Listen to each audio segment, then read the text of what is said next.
Olá! A gente sabe que as rodovias são fundamentais para o Brasil, né? Mas, ao mesmo tempo, vemos cada vez mais desastres ambientais, como deslizamentos, que causam verdadeiras tragédias. Então, como é que a gente pode planejar melhor nossas estradas para evitar que isso aconteça? Pois é exatamente essa questão que a gente vai explorar hoje, com base em um estudo chamado O uso do estudo de viabilidade técnica, econômica e ambiental frente à prevenção de desastres em concessões rodoviárias. Análise de casos. Quem assina esse trabalho é Bruna Aguiar Maciel. Trata-se de um projeto de intervenção apresentado para concluir o curso de especialização em gestão pública em proteção e defesa civil. E olha, a pesquisa foi desenvolvida numa instituição de muito prestígio, a Universidade Federal de Juiz de Fora, e concluída no ano de 2025. Antes de a gente mergulhar de cabeça nos detalhes, aquele lembrete rápido. Se você acredita que discussões como essa são importantes, considere seguir nosso canal, curtir o conteúdo e compartilhar. É um jeito simples de ajudar a gente a levar esse conhecimento para mais pessoas. Bom, nosso roteiro por dentro desse estudo vai ter 5 paradas, tá bem?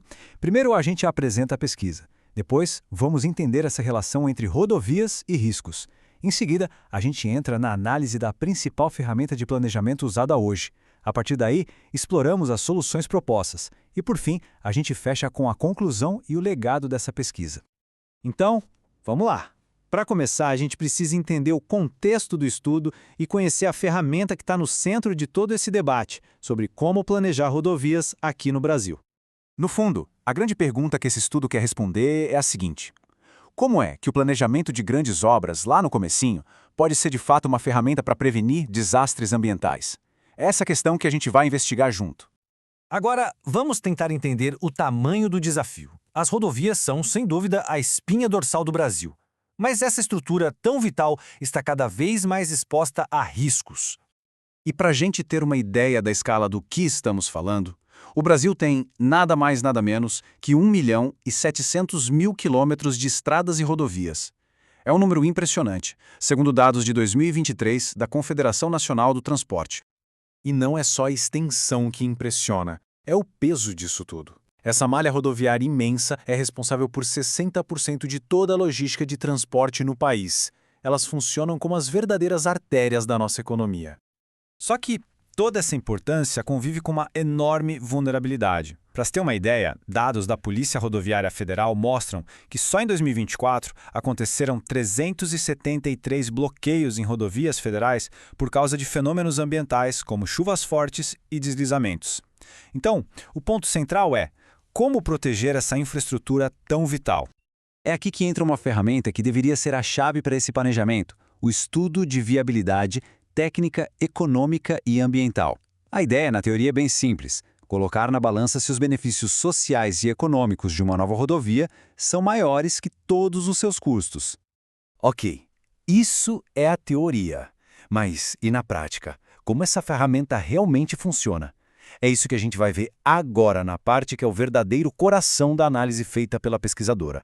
Para investigar isso, a metodologia da pesquisa foi a fundo. A autora analisou os documentos de viabilidade de 7 grandes concessões de rodovias. E foi uma escolha bem estratégica, sabe? Incluindo projetos federais e estaduais em regiões super importantes como Minas Gerais, Paraná e São Paulo.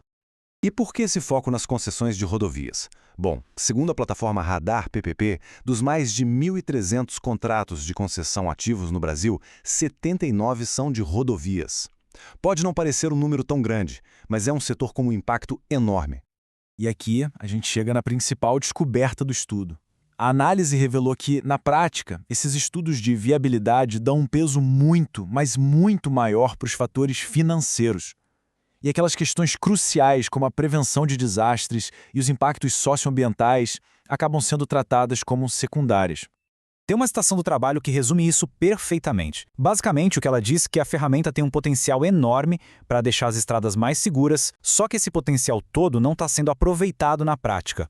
Existe um vão entre o que a ferramenta promete e o que ela entrega.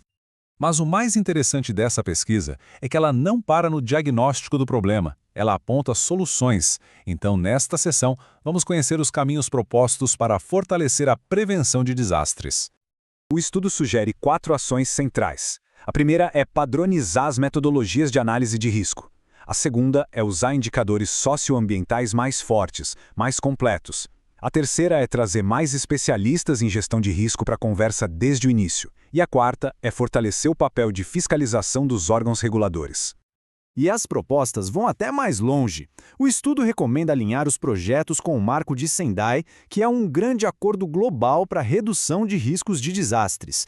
Também sugere maior integração com a nossa Política Nacional de Proteção e Defesa Civil e, claro, o uso de tecnologias modernas, como sensores e inteligência artificial.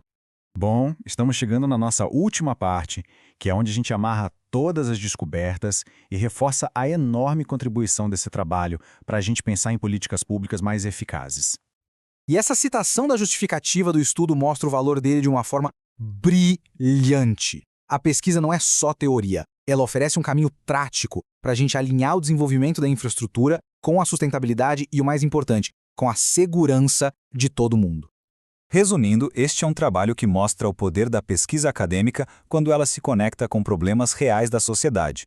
Ele reforça a importância de formar profissionais com um olhar crítico, sabe? Que sejam capazes de propor soluções para construir uma sociedade mais segura e mais resiliente.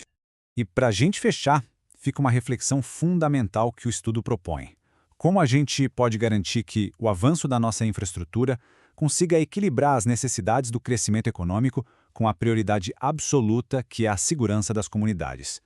E para finalizar, um aviso importante. Este conteúdo é uma síntese do estudo original e foi produzido com o apoio de ferramentas de inteligência artificial.